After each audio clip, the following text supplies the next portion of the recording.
What's up, everybody? Welcome back to another episode of Coast to Coast. I'm Ronan Gain. Joining me as always, Chris Nambu.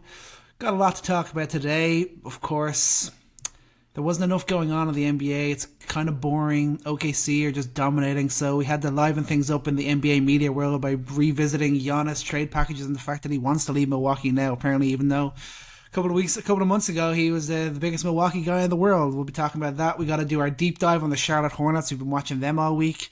Ooh, it was rough, but there were some bright spots which we'll get into, and of course we do have to talk about the lowly old Los Angeles Clippers and the implications of what this terrible season could mean for the rest of the league. But before we get into all that, Chris, how you doing, man? Dude, I'm pretty good. Just getting over a cold, so apologize twofold. One, I do not have my headphones. I'm still in the midst of this move. I'm losing everything I own. I don't know if any of it's gonna make it to my new place. And two, I still sound like there are like just two shoes stuffed in the back of my nose or something. But we'll get through this. We'll get through this Hornets piece. But I agree with you, man. Just on the whole of it, it's been fun. And like you said, dude, with Giannis, I am so excited to talk again. What is this, like every 3 months now? Yeah, This something is around like that marker, yeah. you have everyone has that friend that's in that like tenuous relationship, and it's like, they got another fight. They're talking about their future. They're discussing their future. Nobody wants to break up here. There's no trade requests. There's no official request or anything like that. But they're just discussing the future. Discussing the future. And it's a toxic relationship no one wants to get out of, but I think everyone on the outside sees it's maybe time. So we'll get to that for sure. But in that note, holiday season has been good. The vibes otherwise have been great. As long as we're not talking about the Bulls, we'll probably leave that out here. I'll be happy. I mean, they're doing what you wanted, right? It's true. It's just still painful to see. And most importantly, But they lost to the Hornets. honestly, the greatest tank win that I've seen this year, as painful as it was, that was a great tank win. Tank loss for them, but great momentum builder. We've been a great momentum team for other teams, as it seems so far. So why don't we get into it? Let's get into the Hornets. I'm excited to see what you saw. I saw a lot, but this was an interesting week, and I think really illustrative of what we think this team is so far. Yeah, I mean, we got a long week out of it. Obviously, we recorded last Tuesday, recording here on Friday afternoon, so we got a week full of games. We saw them play 7 times. They went 2 of 5 of those games. It wasn't the most pretty, but given where they are, it's kind of understandable. It's just those back-to-back wins. I was with a Hornets fan for Thanksgiving, and this guy was riding high. All his teams were winning. The Hornets had gone back to back. NC State won, and then the Panthers beat the Rams on Sunday. This guy was absolutely Huge, flying high, huge. and then Thank you. unfortunately we came back. We came back to New York on the Monday, and he was going to the Nets Hornets game, and they lost to the Nets.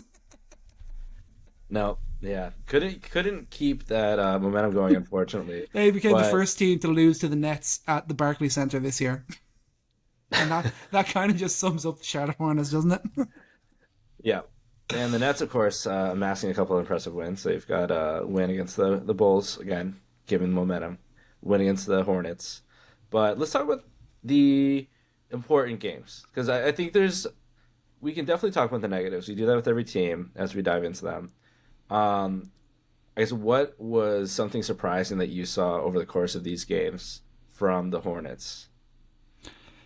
Yeah, I don't know if surprising is the right word, but I really did enjoy the impact of Colin Sexton, seeing him playing as a sixth man. Yeah, I think that's like a perfect role for him, like in the NBA. Him being that like impactful scorer, secondary kind of playmaker for a team. I think that's a perfect role for him, and it's really fun to see him playing that role in Charlotte. yeah. No, I've liked Sexton for sure. I think him coming in initially felt a little bit strange to me because I liked what I saw of Trey Man. But I think we've seen that this team just needs as much playmaking as it can get. But yeah, I've liked what I've seen from Colin Sexton so far. He's definitely been a culture guy. Every time he's on the floor, the momentum seems to shift. There are definitely lulls that this team has, and Oh yeah. that's something that I get concerned about. And I think that's what is surprising to me on the positive side for this team is that I think that there are a lot of positives we can draw about their movement. They have a lot of good movement on this team, and they just don't always get to it. That's a common theme for some of these bottom teams. But maybe we start with Kon Knueppel. I mean, No longer it's the only surprises me. place to start, right? Yeah, let's start there. That's our biggest positive. We mentioned him before we got into this week of Hornets, and we got to see a little bit more of him. I think I saw more of the same, but what was just most impressive to me is just his all-around game, man. It's just so impressive to me that a rookie to this degree early on in the season is showing just prowess on every aspect of the game. I mean, just every piece of the game, every aspect. Rebounding, strong rebounder there. Handling the ball, he's got a strong handle. He's able to drive to the paint. He's able to get paint touches, and it's very obvious when you watch that the offense moves so much smoother when the ball is touching his hands. Whether he's making a quick decision, he's making a quick pass, he's making a quick drive, he's rescreening, he's flashing to the corner, he's rising up to the wing. Like there's every aspect of his game everywhere, like really impressive. And it's hard to poke holes right now, at least on the offensive end, in his game because of just he's just constant movement and constantly making quick and smart decisions. It's just really impressive to see. Yeah, I mean his shot just looks absolutely beautiful. Like his stroke is just a sight to behold. It's definitely one to watch around the league. And then of course the best part of it all is that it doesn't feel like he's doing anything unsustainable. I think that's like the most exciting part. Everything that he's doing feels like it's only going to get better. It's not going to get worse, which I think is a huge thing for Hornets fans. It's something that they should be getting really excited about. And I think we almost kind of caught him on a little bit of a bad stretch because, especially the last few games that we watched of Charlotte, he was really struggling inside the rim. Like everything was coming up short. He was struggling to when he got to the rim. His mid range jumper wasn't going down. But then I looked it up, and like he's actually shooting 54% on his twos this year. So I think we just kind of maybe caught him on a little bit of a bad stretch. He's kind of just doing it all, and the little bit of playmaking, everything's just in rhythm. He's like the decision making. I think has been nice and quick and sharp, and that's really helpful for this team. And I just like he's a guy to get like really excited about. Like, and my biggest takeaway, I think, from watching these Hornets this last week is that it's Knueppel and Brandon Miller, and they're still going to be in a position to hopefully get a good lottery pick this year. But I think Knueppel and Miller, hopefully we can get Miller healthy and consistent on the floor now. They're the two guys to be building this team around. It's not about LaMelo Ball or Miles Bridges anymore. Oh yeah, absolutely. I think the cool thing about his game too is that it's not always easy. I mean, you look over in Orlando; they're doing great, they've been better. Now Paulo Banchero's coming back, and there's still questions about a team like that with that much talent. That do all the pieces fit? And Kon Knueppel will fit with anybody, anywhere, with the way that he plays. I think the question I have is like what his ceiling ultimately is. I mean, it's so soon; it's not even halfway through his first season to start making that projection. So I'm curious how crazy the conversations will get. Reggie Miller talking about him coming for Steph Curry's 3-point record. And hey, who knows? I mean, you look at a guy like Klay Thompson and his career. Is that his ceiling? Do you see? And that's a guy who's also like elite on ball defender as well. Like, does Khan level up defensively? Does he continue to show that maybe he's not the fastest guy on the court, but he's a strong dude and he can play, he can hold up. Do we see him be an even better playmaker? I mean, just some of the live dribble passing from him has been impressive to me. I don't know how much more dynamic he gets just because of, like how he plays physically. He's not necessarily a stiff player, but he's not like a herky jerky kind of player, and I don't think he's going to get much faster than he is right now. And I think his dribble package is basic, but it's straight to the point. Like he's trying to get point A to point B, and he gets there, and he doesn't waste a lot of movement. Like all his movement seems very intentional. So I think at a minimum, like I think, like you said, this is all real. He's going to continue to be this good. I think that his ceiling, I don't know, is he a Klay Thompson with a little bit more playmaking, less defense? Maybe. Uh, is he multi-time All-Star? I mean, I think at a minimum he is, a fixture on this team for like a decade if he stays there, because he's going to be able to play with whoever stays there, and that's for a team that has missed on a lot of picks. Looking at a couple guys right now, like who's are they really going to pan out for this team? Like I think it's good to know at a minimum the floor for this guy, the absolute floor is that he is a very, very good high level starter for you for years. Yeah, I mean, could you imagine if Khan was playing on even a mid level team even a team that had some success over the last like decade, the hype that would be going on around him, it would be absolutely insane the levels he'd be getting talked up if he was not playing for the Charlotte Hornets. Even if he was at a team like, I don't know, like the Atlanta Hawks or someone like that, I think the talk would already Yeah. be have reached some sort of crazy level. So hopefully that's something that might stand to him, and he can go under the radar a bit more and not have all those eyes on him, and that allows him to develop into the best player that he can be. And that's got to be something that the Hornets fans hold on to. They got to just be like, this is our guy. We're going to believe him. Who cares if no one else around the league is watching him as closely as us? He's our guy. That's got to be Yeah. the idea for Charlotte moving forward for sure. Yeah. I mean, it's interesting to see, like, even with him being on scouting reports, like, you see that he's being chased out the line, that he's getting doubles. Not all game, but they're throwing different looks at him. And he's responded. Like, he's moved the ball, he's relocated, he's been able to sidestep. Like, he's got things in his bag to prevent, teams can't just treat him like a shooter and just run him off the line. Like, he's done so much already to show that, it's gonna be consistent. He's Um, actually saving their 3 point shot at the moment as well. no, He's seriously. shooting 41%. Then we got Miller, who's only played 6 games. He's shooting 28. LaMelo at 29, and Bridges at 32. So Kon is absolutely saving them from deep. Yeah, I am pretty confident they would be a bottom three-point shooting efficiency team. They are currently sitting at 23rd, and he's really buoying them up there. Um, I want to talk about LaMelo real quick, just so what I've seen here, and then broadly talk about the defense because I think that's what it comes down to me for. It's like this is a team that we're interested in their potential this year. If everything went right, it's tough for that to happen for a young team. Charles Lee, it's only his second year coaching. Seems like he's very connected into this front office. It's not like he's going to be going anywhere anytime soon. So, what does this team look like? And defensively, like, how does Lamelo look at the helm of this? It still kind of feels the same. And what I mean by that is specifically defensively, I always felt that that was what was going to unlock him as a true two-way star, superstar type player, is if he could commit to the defensive end. You're getting him from him offensively. You know what he does in the open court. You know how much he really pushes the pace and is able to just inspire ball movement every time he's on the floor. But defensively, there's just still so many lapses on his end. And it's not just like getting beat one on one, and you can point to all the times where he's a defensive playmaker. Sure, that's nice. And I think, he can attack the passing lanes. Sometimes he gets in, he digs in for a steal.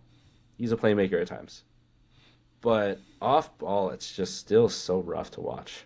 Mm. There's so many times he's in no man's land, and so many times you see the Hornets rotation break down. It's because he's not rotating. It's on him to really decide to be committed on that end, and it feels like that's been when your best player, theoretically your best player, is not a defensive impact.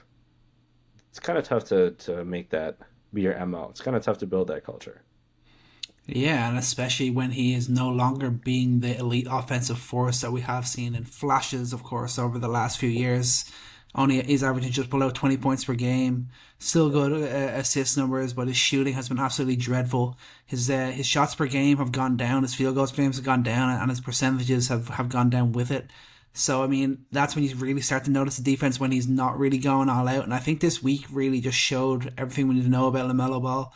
Pretty mediocre, if not bad, in every game he watched. Then, of course, he has the big stage and he's playing an MSG, and then he decides to turn up and put in an all round like really good offensive performance. But outside of that, pretty droll and pretty drab. I was already kind of out on this guy, but after watching them closely this last week, I'm just really kind of out, and I'm like, what can Charlotte get out of him? That's what I'm thinking, honestly.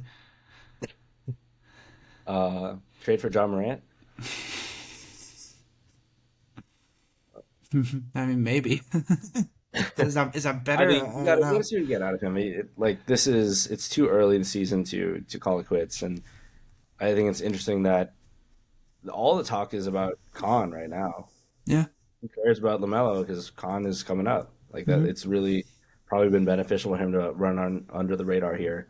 Um, and with Brandon Miller, their other key guy here, um, I'd say you also got to look to him. Like getting Yeah. beat defensively as well. He's not like a go-to defender.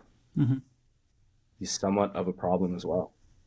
And your two best guys being problems on the defensive end is it's not something I think that will sustain this team. And we'll see what we get by the end of the year if this continues. Like, are those really the culture pieces that they want to stick around? Now that they've, things are solidified. Like, I think you know what you're getting from Kon Knueppel. I think you like some of these other young guys as well. They probably love Zion James, and I'm intrigued with the guys like him as well. Like Zion feels like he's a decent add to this rotation. He competes defensively. He shoots like he does a lot of little things well. But He's so you got to close to being see. a combo of Zion Williamson and LeBron James, isn't he? I can't tell who he looks like. He looks very familiar to something, and I'm gonna come up with it later. I can't figure it out, but it feels like they're close to building something here. If you see it in flashes, you saw it in that comeback win against the Raptors. Yeah. You saw that, but then you see it against the Knicks, for example. How many possessions were just blown coverages, wide open shots, lazy defense. Or I won't say lazy, just unfocused defense. Like Hmm. you can't expect to double on Brunson and not rotate fast enough on the weak side and just leave people wide open in the corner. Like it's just very basic things. And how often do you look and you're like, oh, LaMelo is just kind of in the middle of the floor doing nothing. Oh, LaMelo again doing the same thing. Oh, LaMelo turnover. Like just you can't have your best player be at the centerpiece of that type of play and expect things to work out long Well, he term with got them. benched in the fourth of that game. Yeah, yeah, that worries me. It's too. He has to be a professional at this point in his career. Yeah, no, for sure. I think like that's kind of the big thing when you watch this Hornets team. You're kind of just like defense, huh? Is that there? But then you look at offense. You're like, I can see the vision here. I can see the potential. The flashes offensively are real, but defensively, you're like, I don't know if any of these guys can really set any sort of anything close to a defensive like culture or a defensive like standard. I Yeah, don't see it on this team at all. yeah, yeah. So I think offensively, I like the vision. Like you have two dynamic shooting playmakers who can play without the ball, who can screen for each other, and you have two young mobile bigs. I do really like what I see from Kalkbrenner in his first year. Like I think he on the offensive end, like he's a decent passer from the middle, good at attacking the boards. Diabate as well. He's very active, big. You got two guys like that you can continue to grow there. The idea of Bridges and Miller is the way they can stretch the floor. They can play make a little bit, play off these advantages created by their guards. Maybe Miller has some real one-on-one potential there if he keeps working on that. He can stay healthy. Like there is something there offensively, and then defensively too. Like they're all athletic. They like to run. They like to swarm the ball. That's one thing that you've seen them do well sometimes. Is like if they need to pack the paint, like they can be reactive. It's just sometimes they're overreactive with it. Like you see many plays again, especially like I think the Knicks were a great example of this. How often would you see like Brunson or Cat go into the paint, and then all of a sudden like 5 feet are touching the paint? Like it's just unnecessary. There's just a lot of help uh, from one pass away when it wasn't needed. Not a lot of pre-rotation. Not a lot of helping the helper, and just it's breakdowns like that. I don't think it's necessarily coaching. Maybe it's Yeah. cultural. Maybe it's just young players, and it's just tough to adjust to the league. But that has just been kind of the staple of Hornets basketball for a while. And you've heard all the talk about developing a culture, developing Hornets DNA, and it's just not there yet. It's not there yet. No, that's true. Hopefully, you like to believe that at least like two of their last three lottery picks in Miller and Knueppel are going to be the building blocks for this to keep going. We'll see. But I think the best part for me still about this team is obviously the courts. I love I love their NBA Cup court, and also the court that they had against the Raptors was really cool as well. That jersey was the best Yeah. alternate jersey I've seen this season. Yeah, The no, it was orange fire. jersey. Yeah, it was fire for sure. And then, of course, just listening to Eric Collins is like, does anyone love their job more than Eric Collins, the Hornets play-by-play announcer? Like, I think he must be the happiest guy on the face of the earth, and like that's why maybe he's never got any calls for any maybe low key like national gigs or anything, just because that guy is just too in love with the Charlotte Hornets. I think he is absolutely cracked out, and I love it. I just you kind of need to be. You need to be on Absolutely. some sort of To be level. like that with Charlotte, yeah, absolutely.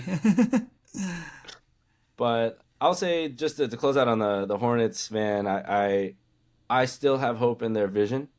Hmm. I like their rookie class so far. I like some of their other young guys, and let's just see what we see at the end of the season. I'm not out on this team yet.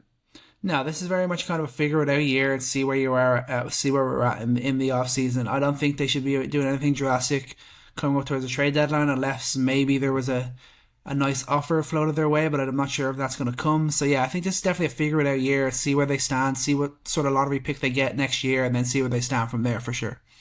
Yeah. Yeah, that's the Um. Hornets, and man, question marks are there, but there's also question marks about a certain team over in the Western Conference that have just shown themselves to be one disaster after another, and that's the Los Angeles Clippers. We got to go Yeah. there right now. Just a few weeks ago, you had the Clippers visiting the Hornets, and Chris Paul announcing his retirement. He's gonna give maybe a nice talk in his home state, and just kind of have his start of his legit farewell tour. Never talked then. Was never offered to talk to the media since. And there's just been no fanfare. Who objectively, a guy who is, I'm pretty sure objectively, like really, like name another guy, maybe Blake Griffin, but I think Chris Paul is the best Clipper ever. Hmm. Brought him out of irrelevance, and this is what you do. And I know this is not for nothing. This isn't just pure negligence. There's clearly a breakdown in relationship between your coach, between a veteran player, and you know that Chris Paul does not mince words. You know Chris Paul is not going to kind of hold back when he has something to say. But for the way this team is playing, like there's probably many things to say. And I think Chris Paul is just not at the point in his career where he can make a meaningful impact on that. But I mean, this is a 12-time All Star, 11-time All NBA, two-time gold medalist, second in career assists in the league, in league history rather. First player ever to score 20,000 points and record 10,000 assists. And when the Clips was hitting 6 and 16 and loaded West, I can't imagine, that he is too sad about it. This has just been kind of a misery tour of a retirement tour for him, and to see it end like that is kind of a bummer for him. But maybe it's not over for Chris Paul. But things feel pretty over for the Clippers right now. Yeah, man, it feels like a blessing in disguise for Chris Paul, and obviously not to say that he was like completely innocent in the way that it kind of played out, but yeah, this hopefully will turn into a blessing in disguise for him. He'll get into at least a competitive team that for the rest of the year, get a spot on the roster somewhere. That'd obviously be a fun thing to see. But yeah, like the Clippers, my God, they assembled the oldest roster in the NBA, and they're really kind of looking like it. I mean, Beal's out for the year. We thought they were getting a great deal on him. Now he's done for the year. Lopez is out of the rotation. Kawhi looks good, but he's already missed 10 games this year. They've released CP3, and the worst of it all is they don't have a first round pick until 2030. I I think it's time to talk about that real quick, man. So just to start with the fact that the Paul George trade happened, I think they would still do it again. I'm not going to play the whole like rewind game on that because 28-year-old Paul George, Kawhi just won a championship. Of course, you make that trade. You didn't know SGA was going to be an MVP. You don't know what these picks are going to become, and I think that was an age of striking when the iron's hot. The Golden State Warriors are in decline, and like that trade was that trade, and most teams would have made that trade. But man, it's been bad. Like we've already talked about the fact there's been no results from it. George is gone.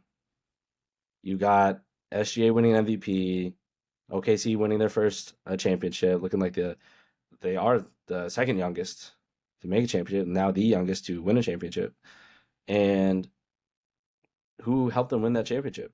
Jalen Williams? Oh, that was a Clippers pick. Okay. What is it picking to be this year? Say all of a sudden the Clippers, they're amazing. They're just fantastic. And they turn things around. What are they going to do the year after that? Because the Thunder also own that pick. Like, there's a reason that we've really cracked down on increase the stipulations on what picks you can trade because it's just ridiculous. And we're looking at an OKC team, like to put our focus now on OKC.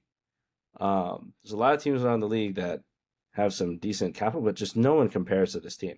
And I think we were looking at it a few years ago, like, hey, you got a lot of picks, might as well cash in those picks.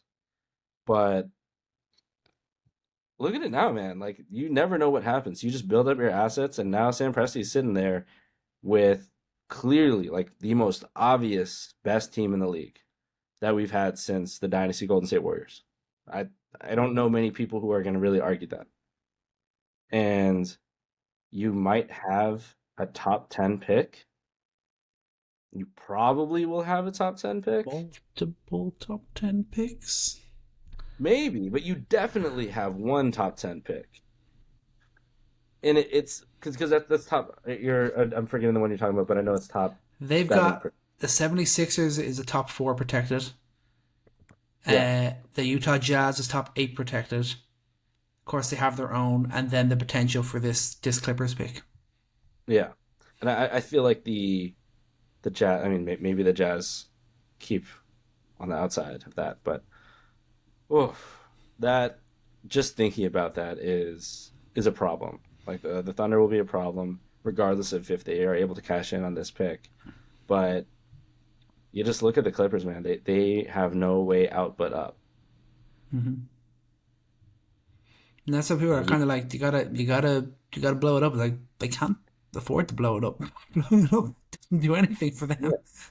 The league can't afford for them to blow it up. The league can't afford for OKC to, if they get a top 3 pick here, and they get another true blue chip, like I mean, a lot of people are talking about these being like Cooper Flag level talents in the top 3. Mm-hmm. We just can't. And if the Clippers come out with the worst record, or the top 3 worst record in the NBA, and they like fall, if they fall down, and the OKC Thunder have to like pick like 7th from that, they'll still be happy with it. But I'll know that's right. I know that's right. There's just no way that we can allow them to have another one. They just can't.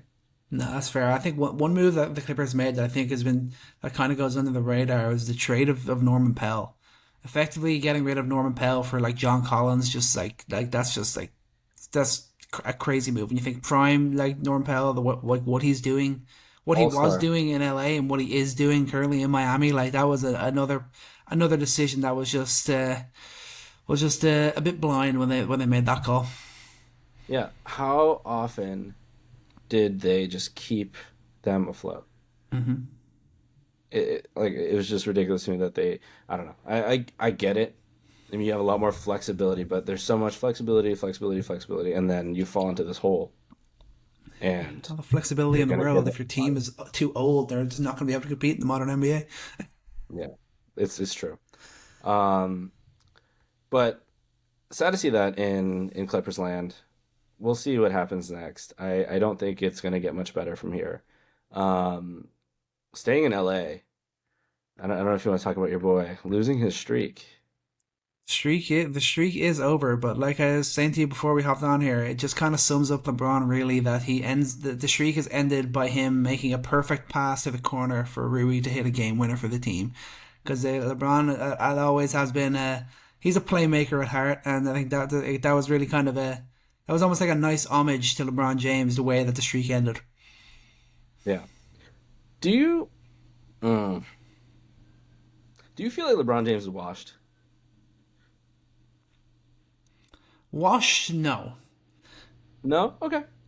But are we going to see the biggest decline that we have seen from him? I think absolutely. I think like this is going to be a year. I think like he's still like, as a playmaker, he's still got that there, but everything else, I think we're seeing the rebound numbers are definitely down a bit. Obviously, he's still not totally playing full minutes. The scoring is definitely down a bit. Like everything looks hard for him. Every shot looks tough for him. So washed is definitely too strong of a word, but we are going to see the largest sign of father time that we ever had with him this year for sure. Yeah, it feels like at times he doesn't care. That's fair. He's had some strange moments since coming back. Even last night, he thought a timeout was being called and went down and sat on the bench while the Lakers were still running an offensive play after a made bucket by the Raptors. They scored off the play, but like things like that, and obviously what happened with JJ the other night too. Yeah, there's some weird stuff going on for sure. JJ having to call a timeout because LeBron was chatting with the Suns bench and not moving off of his corner. That was just bizarre. Mm-hmm. It felt like high school level. Like, what are we doing? Like, if he's not engaged, just I don't know, he shouldn't be there. Yeah, there is the element of kind of like, oh, he kind of like feels like he's not the guy anymore, so he's really kind of taking full advantage of that, like just kind of goofing off a bit. There is definitely elements of that, but I don't believe that to be true. I know you don't. That's fine. That's fine. Should we talk Giannis trades now? Is now the time? I think now is the time. I like. Got to break this down. We've done this before. I think, have we done trade packages before? I'm sure we probably have at some point last year. For sure we did. Oh God, so many times. Yeah, so I mean, we're back to that. Like, even though all through the summer it was reported that Giannis never asked to be traded. Not once did he ask to be traded. Never happened. Then this week, Brian Windhorst confirms Giannis did ask to be traded during the summer. It's like, okay, why did you just tell us that during the summer? Why did you have to wait till now? Doc says no. Doc says it never happened. Yeah. Doc says that's all lies. But who are we gonna believe? Kind of splitting hairs there. I don't know. I guess we'll go with Doc. Maybe, sort of, kind of. I don't know. But the Bucks have really come back down to earth after what was a surprisingly good start. But before we get into all that, I think any team that's thinking about a Giannis trade, they have to be a little bit concerned with the injury history. I know he's still a top 3 player when he's on the court, but the last 2 seasons he's been hurt come playoff time. That now he's going to be out for another month, and this calf problem seems to be consistent with him. And it happened the first time, and it feels like he's never fully gotten over it. So I think teams do have to be a little bit wary of that when they're thinking about making a move for Giannis. Yeah. He's 30 years old. About to turn 30. Actually, 31 as of today. As of today? No, tomorrow will be 31. 31, okay. And just looking through this, 19 games missed in 22-23. 9 games missed, 23-24. 15 games missed in 24-25. I mean, not great in the last year, and obviously you get concerned as the way he plays is how sustainable can that be. But it's also I think when he's been hurt, when is more important than the amount. It's fair, yeah. I do think that he's still at the stage of his career. Just when you watch him, he's still able to be totally dominant. Mm-hmm. And I think the argument that a lot of teams that should be thinking about trading for him would have is he's going to do less. Any team who's trading for him, like legitimately before we talk about like those potential teams, I think the prerequisite is that it's a team that is poised for championships. We're just envisioning a team that he'd agree to going to, that a team that would be poised to win a championship would be a team that could offer him other playmakers, defensive players, like a true structure around him, as opposed to what he has right now in Milwaukee. Like the Bulls stuff, like ridiculous. Like I don't know how much I believe the reporting. It just seems really far fetched about like Giannis reaching out to see like that completely flies in the face of like what Giannis has said publicly. I don't know. I maybe he's being a little coy with it, but I just don't believe that he would go to a team like that would be very similar situation that he's in now. That wouldn't make sense. But no, I think on the whole with the injury thing, I'm not worried. I don't think teams that are going to trade for him will be worried either. Yeah, I guess the teams that are trading for him too are also going to be in a position where they believe that there's less of a pressure on him, less of a load that he's going to be carrying, and that will hopefully lead to him being a little bit more healthy. But let's start it off here. I'll start off with the one that I don't think will happen. I don't think the team should be even thinking about this, but this is probably the call that Milwaukee should be making and the deal that they should want. And that would be trading with OKC. Okay. And that package would look like depends on where you want to go with it. You can do it a couple of different ways. You go Hartenstein, Isaiah Joe, Kenrich Williams. Then you look at the two 2026 picks from 76ers in Utah, the LA pick swap in 27, and the Dallas pick swap in 28. I don't know why OKC would want to ruffle the feathers at the moment, but if you're Milwaukee, that could prove as a valuable package as you could maybe get. Yeah, I think that maybe the Bucks seek that out, but there's just zero chance. I think there's no chance that the Thunder make a move right now at all.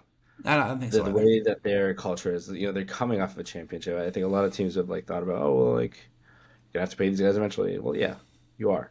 And to blow things up the way that things are going, it's just I don't see it. I don't see it. I agree.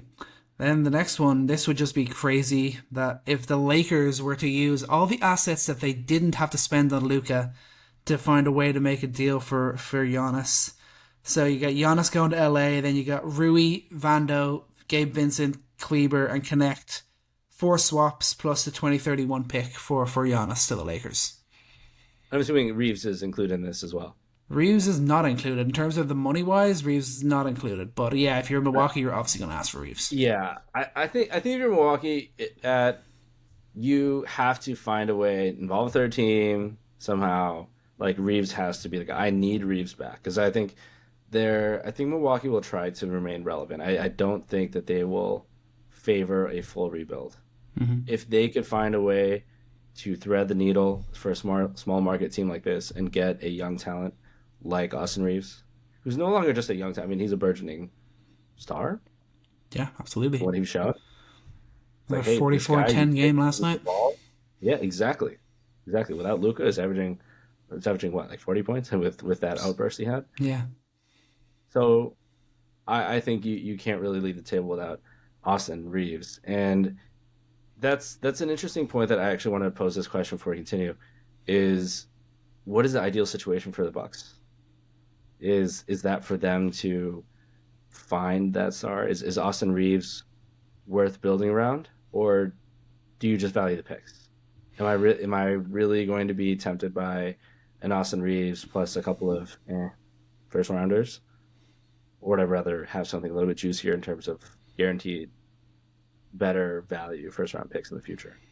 Yeah, I think that's kind of the tough question. I think ideally you want to find the balance there. You want to find that, hopefully, that young player plus that uber valuable first round pick. Obviously, you're going to get at least 4 for a guy like Giannis, but you want to have at least one of them is gonna be a value pick, and that's the one, that's the sweet spot. And that's why I think a team like the Lakers, I don't think they're going to be too interested in training with them. Also, a team like the Knicks, I didn't include the Knicks in this.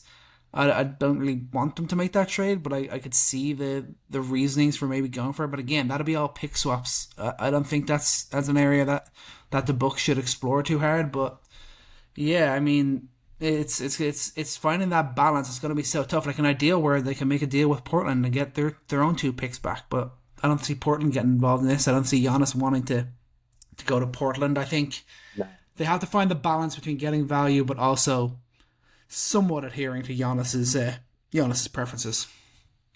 You'd imagine. And I mean, that's just the way that it's gone recently, is that I think most teams are reasonable that, hey, X player might not actually want to be here long term. But at the same time, I think that if the deal is on the table, some teams might say, hey, Giannis is a competitor. If we sell him on this team and he's here, he's not like a James Harden type of guy where he's just going to, I don't know, sit out. I think that he would play. That's fair. All right, next up, the Warriors. They go for one last big old swing, and they break up the last piece of the original core. They take Giannis and Thanos Antetokounmpo, and they give up Draymond, Kuminga, Buddy Hield, and 4 first-round picks. Oh. You could swap Draymond for Jimmy Butler if you wanted to do that. Yeah, I think at that point they want to. That'd be possible. The future first round picks, I think for the Warriors would be somewhat interesting to me. Hmm. Because what does this team look like post Curry, and when does post Curry happen? Is that Hmm. post Curry 3 years from now, 2 years from now? So Yeah, possibly. That's not bad. And to see Giannis and Curry and Butler, see them play together, that would be very, very interesting to me. I mean, you have the best. It was basically a redo of Dame and Giannis, but better. with Curry instead. I'd but, love to see but that. but better. And obviously, Giannis comes in and can probably he can't be a big a dickhead as Draymond Green, which is important for the Warriors and what they try to do. But Is defensively, it? playmaking, there you go. Yeah, I mean, Draymond Green has been great for getting in the heads of his opponents. You can't. I don't think you can. I don't think you can play that down too much. Yeah. That's been really great for winning over the last few years. Fair enough. All right, now we get into the fun ones. Okay. We'll go back out east for this first one. The Detroit Pistons decide to get Oh, interested and make a little move here. They make the trade for Giannis and they give up their blue chip piece in Jaden Ivey, Tobias Harris and Isaiah Stewart, plus 4 first round picks. yeah. I I've heard the rumblings about the Pistons, and I've thought about it. Like, what do the Bucks want? If I am the Bucks, I'm looking at them and I'm saying, yeah, Ivy's cool, but I want Duran. Mm-hmm. I think they want Duran. That's I fair. think it's more about because I think you look at this Pistons team, and you look at a team that's going to be a playoff team for the next 6 years, as long as Cade is there. I think Cade is becoming a automatic playoff ticket in the East. Mm-hmm. And I think you say, yeah, I want this future All Star guy. Mm-hmm. I want that. That's fair. I don't get that, then no, thank you. Because Ivy is going to be such an interesting trade piece here, and on the Pistons in general, that's going to become a revolving theme around the Pistons, despite the fact that they're having such a good start to their season because they're so deep. And it's so funny that this is a team that we go into the regular season being like, hey, where's their depth? They just lost a couple of key guys, and now their JV Bickerstaff's having a tough time figuring out which guards to play. Danis Jenkins has been so good. Yeah. Jaden Ivey's coming back. He's looked solid. And you got to find a way to really round out this lineup. Well, Javante Green's been good too. It's really tough to find minutes for these guys. So a consolidation trade for a consolidation trade is not a good idea. A Giannis trade for picks and for that, if you keep Duran, would be interesting. The spacing would also be interesting when their shooting is kind of stretched a little thin. That's fair. But That's if fair. would you trade? Would you counter and say yes? If you're the Pistons, you say yes or no to swapping Duran for Giannis with the rest of that matching and the future picks. I think that might just be the one. That might be the one that Pistons are kind of like, you know what? I think we're okay. We're in a good place right now. We're gonna do it ourselves. I think that might Yeah, be what they would respond to exactly. that. It's the best pick and roll duo in basketball right now. Yeah. No, it's true. It just says yeah. They're kind of the only East team I can get excited about. Maybe the Atlanta Hawks, but I didn't look to build a package around them. But then the last one I've got the San Antonio Spurs. They make another big swing in the trade market. Land Giannis. They give up Vassell, Johnson, and either Castle or Harper. I think they got to include Yeah, at least one of them in that. And then we go 2027 pick, 2029, and the 2031 King swap, which could be very, very valuable. that. So I feel like the way this has been framed, I've heard it talked about is do you think you can beat the Thunder right now with that? If you roll out Fox, who's been playing really well, roll out either Harper. I think you'd want to hold on to Harper. I think you'd give up Castle. I Okay. think the long term shooting potential of Harper feels better. Okay. Fox, Harper, Wemby, um, and then Champagny, and then Harrison Barnes. He's gone. The one thing that's tricky about this trade though is that with the matching salary, you lose the depth that has already proven to be so helpful for them, and you've seen them be successful without Wemby. Yeah. In this stretch, they've been seventh in offense. Like, They've been what do you? surprisingly good staying afloat. I thought they were really going to fall off. Yes, They've been right up there. Yeah. yes, and I think that the trademark of good teams in the NBA right now is how good you are without your star. Stars are going to miss time. You need to allow your stars to miss time in order to be healthy for the playoffs.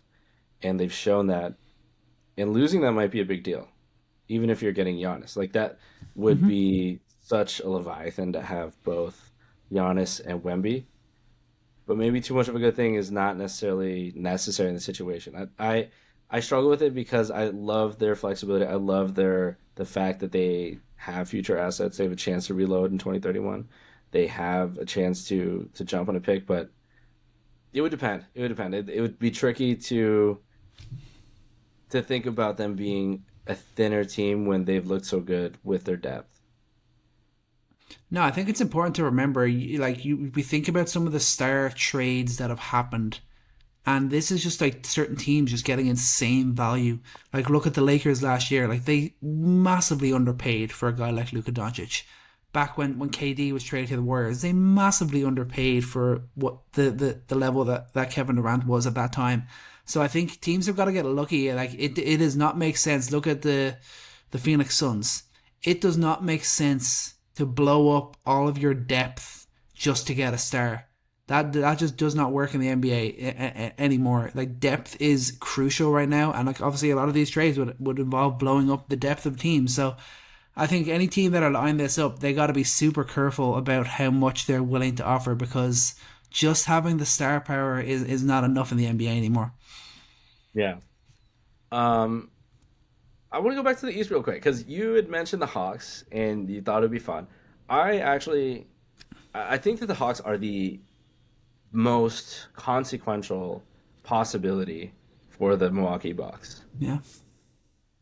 They, number one, would get a New Orleans pick, Hmm. which I think is pretty obviously the best Yeah. pick possibly right now, one of the Yeah. best picks. Um, you get your pick back, get Trey Young. So like I can't imagine a better pick in my mind, a better trade partner than the Atlanta Hawks, a team that would, you're going to want to see, hey, can we get Jalen? They're going to say no. They're not going to go Jalen Johnson. Yeah. And the Trey Young question has been looming, Hmm. and he's enough, I think, entertainment value to keep you somewhat relevant, but maybe you just don't have to deal with it. Like in a couple years, doesn't have to be here. It's a short term ish max contract. And you get those two pick, you get your pick back and you get the Pelicans pick. I can't imagine a better trade partner than the Atlanta Hawks, especially if they're adding more picks beyond that. Um, if you can potentially poach Risache as well, Hmm. get another young guy in the room, um, that is something that interests me a lot. Hmm. Maybe there's a Dyson Daniels in there. If they can squeeze out a little bit more young talent, if they can get their pick back to be more in control of their situation, if they can get the Pelicans pick back, then you're really cooking there. I think that's when you can jumpstart your process. If you can find a way to tank this season, like right now, if they had to make a decision right now, hey, that's it. Giannis doesn't want to be here. This is our long term decision we made together. Let's try and just reset. Trey Young, sit out the rest of the year. You're injured, nurse back your health. We're not trying to win right now. That's fine. You come in, we're gonna be trading as many people away to stay bad. And I think Trey Young will be okay with a bad team because he's done it before.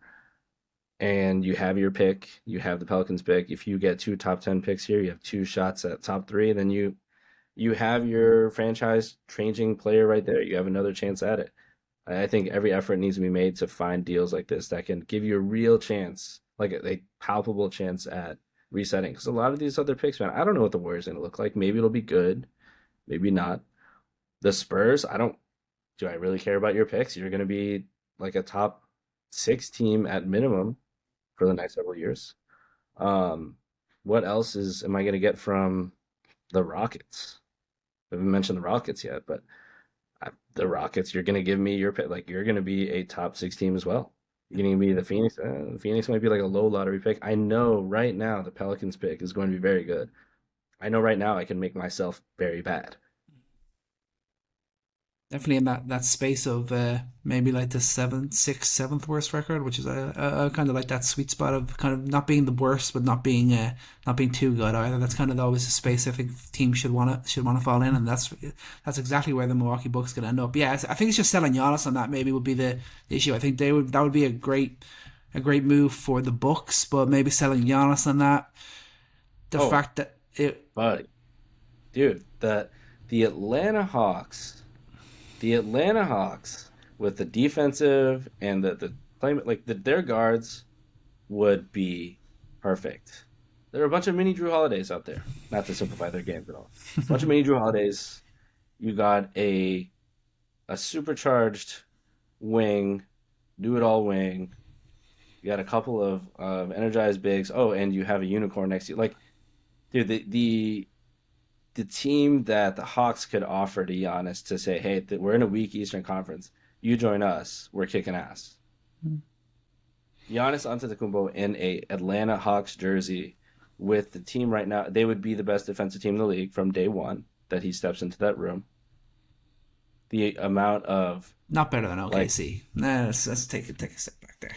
okay, let me relax on that. But I mean, they'd be close. They'd be close. I mean, they've been top five in defense.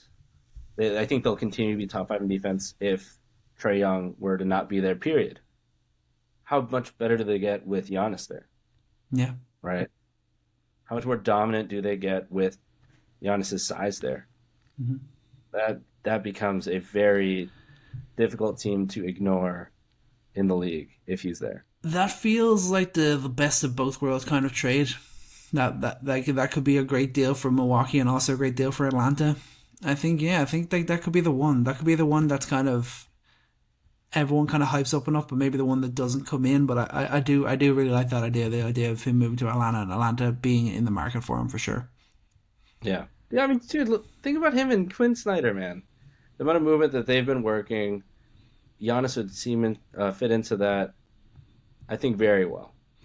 Yeah, I think very especially well. if the Porzingis still there as well, and Okongwu, and they still have the space to floor. Like that'd be huge. Yeah. Um, at the end of the day, I think that nothing happens. I think nothing happens. I can see that. I can see that for sure. I would love all these trades. I would love to see Giannis in a more competitive situation. But I think Doc, as much as I hate to say it, might be right. They pull off a couple wins here, and then everything normalizes. They stay right in the playoff picture. Then it's like, well, we're here. And Giannis has never been the type to be like, hey, I'm out. He's not been the type. This is as much as he'll go. I think a summer move is far more likely than an in season move for sure. But you couldn't rule it out because I could still see them going the other way and like losing another like five straight also, and then they're Yeah, really kind of in a hole. yeah, yeah. I feel like this is going to be a tough year for them where they don't really have the talent. You love what you saw from Rollins, and who knows, maybe Kevin Porter Jr. He's gonna ease in Uh, and and King Kuz, show of us something. course. Yeah, Yeah, yeah, that guy too, of course. Yeah, that yeah. guy. But Speaking of some young players, you want to get to your young buck of the week, bro? oh, absolutely, absolutely. I think no question, this guy in his last four games starting, 17 points, 7.5 assists, 65% for the field, 67% on threes. Kind of crazy percentages may come down, but this guy, Ryan Nemhard, for the Dallas Mavericks, has There been you go. absolutely on fire as a starter, getting these minutes from Jason Kidd, and looking like the point guard of the future of this team who so desperately needed one. And let me say this about him. This is like really lazy analysis, but I think honestly very true. Tried to watch as much as I could from his time in Gonzaga, which no doubt Andrew Nemhard also a Gonzaga guard, and no doubt they play very similar. Like you really copy and paste. And the one problem with Ryan Nemhard was his size. He's only 5'11", maybe 6 in shoes. Depends who you ask. But he competes. He competes like Andrew. And man, that shot of his. I mean, he's just a very crafty guard. He can get into his shot anywhere he wants. He's a three-level scorer. He can attack the rim. He can pull that back and give you a mid-range shot. the way that he can handle the rock at the top of the key and play off the pick and roll, that they've really gotten him comfortable and gotten other guys comfortable too. Cooper Flag has been in a better role because of it. And you look at Coop, he can play a little bit better in the middle of the floor, play that short role. We know how good of a playmaker he is, and he's much better in that situation, I think, because of a guy like Ryan Nembhard. So it's been interesting that, they've been in kind of this weird spot and they needed a undrafted free agent to hop into this situation to start to make things make sense. He's the first undrafted guy to average a double-double or to start off with a double-double in their start to the league. And he's just been very good, man. Been very, very good. Yeah, the opportunity was there for him, and right now he's grabbed it with both hands, which is obviously what you always want to see when young guys get these opportunities. And obviously it will normalize a little bit, but you like to think, like looking at it right now, you're kind of looking and saying, and he can absolutely be a stopgap until Kyrie Irving gets back, and maybe even more than that.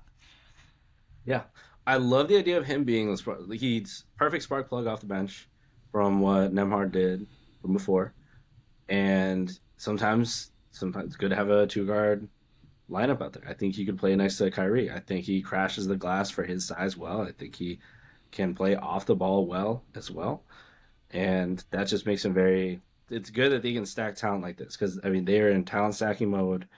They're in exploring all these trades, and I think that guys like this to pop up on their roster in a way that they haven't really got from some of their other young players is key.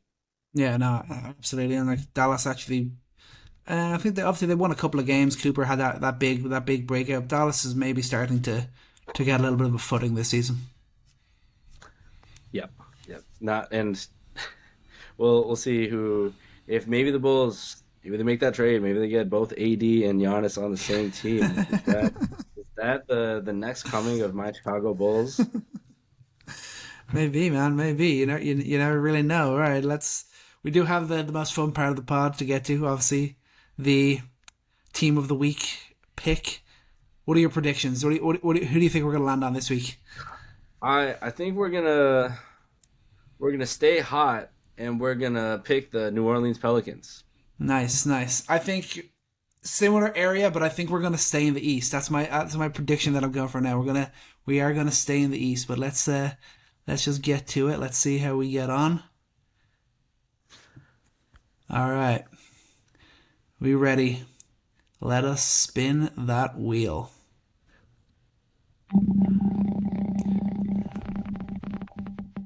Los Angeles Clippers, no! Oh, dear God. This has not been a fruitful endeavor at all, has it? Damn. All right. Well, over the next 6 days, we'll be watching tonight the Memphis Grizzlies take on our Los Angeles Clippers. All right. Whoa. We're going to see them play the next day in a back-to-back, the Minnesota Timberwolves, and they have a whopping 5 games off before they play the Houston Rockets. So hopefully we only have to see them twice. That'll be great. Ronan, can I petition we skip? How many weeks is in a season? You know what? I totally agree with you. Let's run it. Let's run it again. We're gonna cheat a little bit here, but I think that's this is us being nice to our fan base and not like disrespecting by talking about the Clippers too much. I can't do this. I can't. No, there's only 35 weeks, and we won't do it every week. We can't do the Clip. I'm not doing it. I veto. No. All right. I'm gonna eliminate the Clippers, and we're gonna go again. Spin the wheel. Let's see who we got. The Dallas Mavericks. All right. Okay. We can live with that. Yeah, we can live with that. Dallas Mavericks. All right. There we go. See, every time we've highlighted, let's just edit out the part before and pretend that just yeah, for sure. Wow. That never happened. Wow, we got the Dallas Mavericks on our first roll. That's fantastic. We can talk about Ryan Nembhard. We can talk about some Cooper Flag. See how AD has been adjusting to this team. Do they have a future here? Are they going to push to the playoffs, or are they going to focus on the future and maybe move off of AD? We will see. That's the way it's going to play out. But yeah, that's for next week. We'll have plenty more to talk about. I'm sure other things will go on around the league, and obviously we'll be our deep dive on the old Dallas Mavericks. Who would have thought that we'd be kind of almost concerned about them and worrying about their young pieces a couple of years ago when they made the NBA Finals? But That's going to do it for today's episode. Thanks so much for sticking with us. Remember, we're everywhere on social media at Coast to Coast NBA. And most importantly, remember to take every shot and love every moment. Peace out.